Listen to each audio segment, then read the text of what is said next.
Hello everyone, welcome to RS my Telugu channel. ఇవాల్టి video వచ్చేసి ఈజీగా టేస్టీగా బిగినర్స్ కూడా అస్సలు ఫెయిల్ అవ్వకుండా చాలా టేస్టీగా మైసూర్ పాక్ ఎలా చేసుకోవాలో ఈ వీడియోలో చూసేయండి. సో వీడియోని స్కిప్ చేయకుండా ఫస్ట్ నుంచి చివరి వరకు చూడండి. టిప్స్ ఫాలో అయ్యి ఈ మైసూర్ పాక్ చేస్తే కనుక చాలా ఈజీగా చేసుకోవచ్చు. ఇప్పుడైతే ప్రాసెస్లోకి వెళ్దాము. 1 కప్పు శనగపిండి తీసుకొని జల్లించుకోవాలి. ఇలా జల్లించుకోవడం వల్ల శనగపిండి ఉండలు కట్టి ఉంటుంది కదా, సో జల్లించుకోవడం వల్ల పిండి సాఫ్ట్గా ఉంటుంది.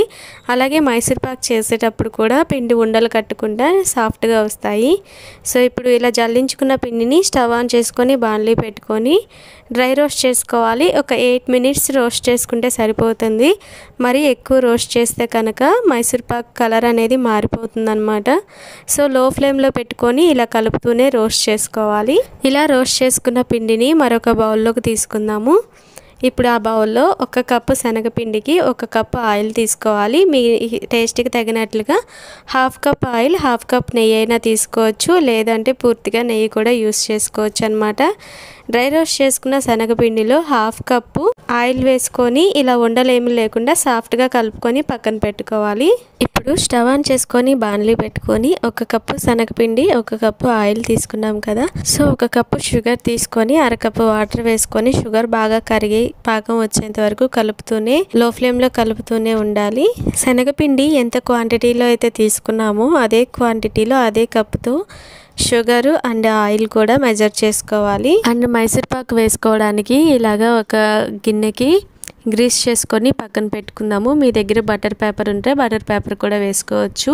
ఇలా వేసుకోవడం వల్ల మైసూర్ పాక్ డిమోల్డ్ చేసుకోవడం ఈజీ అవుతుంది. ఈలోపు షుగర్ కరిగిపోయింది. ఈ స్టేజ్లోనే మనము 1 స్పూన్ యాలకుల పౌడర్ వేసుకోవాలి. అండ్ షుగర్ బాగా కరిగిన తర్వాత నుండి చెక్ చేసుకుంటూ ఉండాలి పాకం వచ్చిందా లేదా అని. దీనికి పర్ఫెక్ట్ పాకం అంటే సో చూస్తున్నారు కదా, ఇలాగా తీగ పాకం రావాలి. ఇప్పుడు ఈ షుగర్ సిరప్లో మనం ముందుగా ప్రిపేర్ చేసి పెట్టుకున్న శనగపిండి ఆయిల్ కలిపి పెట్టుకున్న మిశ్రమాన్ని ఇందులో వేసుకొని బాగా కలుపుతూనే ఉండాలి. ఇలా కలుపుతూ మిగిలిన 1/2 కప్ ఆయిల్ని కొద్దిగా వేసుకుంటూ ఆయిల్ పీల్చేంత వరకు కలుపుకొని ఆయిల్ మొత్తం ఈ శనగపిండి అబ్జర్వ్ చేసుకున్న తర్వాత మరలా కొంచెం ఆయిల్ వేసుకుంటూ మిగిలిన 1/2 కప్ ఆయిల్ని కంప్లీట్ చేసుకోవాలి. ఇలా ఆయిల్ మొత్తం వేసిన తర్వాత సో ఆయిల్ మొత్తము శనగపిండి అబ్జర్వ్ చేసుకున్న తర్వాత ఇలా బబుల్స్ లాగా వస్తూ ఉంటాయి. సో ఈ స్టేజ్లో స్టవ్ ఆఫ్ చేసుకొని గ్రీస్ చేసి పెట్టుకున్న గిన్నెలోకి ట్రాన్స్ఫర్ చేసుకోవాలి. మీకు ఇంకా క్లియర్గా అర్థం అవ్వాలి అనుకుంటే ఇలాగా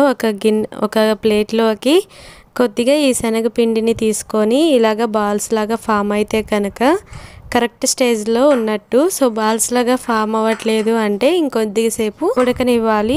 సో ఇలా చెక్ చేసుకుంటూ ఉండాలి. సో ఈ స్టేజ్లో మనం గ్రీస్ చేసి పెట్టుకున్న గిన్నెలోకి ఈ శనగపిండి మిశ్రమాన్ని ట్రాన్స్ఫర్ చేసుకొని ఇలా పైనంతా సాఫ్ట్గా చేసుకొని అండ్ అలాగే 2-3 సార్లు ట్యాప్ చేసుకోవాలి.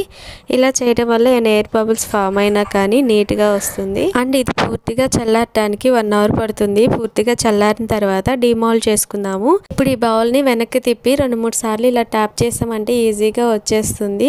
అండ్ ఇప్పుడు ఈ బటర్ పేపర్ని రిమూవ్ చేసుకొని మనకు నచ్చిన సైజులో నచ్చిన షేప్లో కట్ చేసుకోవడమే. ఈ వీడియోలో చెప్పిన టిప్స్ ఫాలో అవుతూ చేస్తే కనుక బిగినర్స్ కూడా అసలు ఫెయిల్ అవ్వకుండా మైసూర్ పాక్ని ఈజీగా చేసుకోవచ్చు. టేస్ట్ అయితే మాత్రం చాలా బాగుంటుంది. మీరు గమనించవచ్చు ఎంత సాఫ్ట్గా వచ్చాయి మైసూర్ పాక్ అనేది. సో ఈ వీడియో మీకు నచ్చినట్లయితే లైక్ చేయండి, షేర్ చేయండి. మరిన్ని వీడియోస్ కోసం ఛానల్ని సబ్స్క్రైబ్ చేసుకోండి. Thanks for watching this video.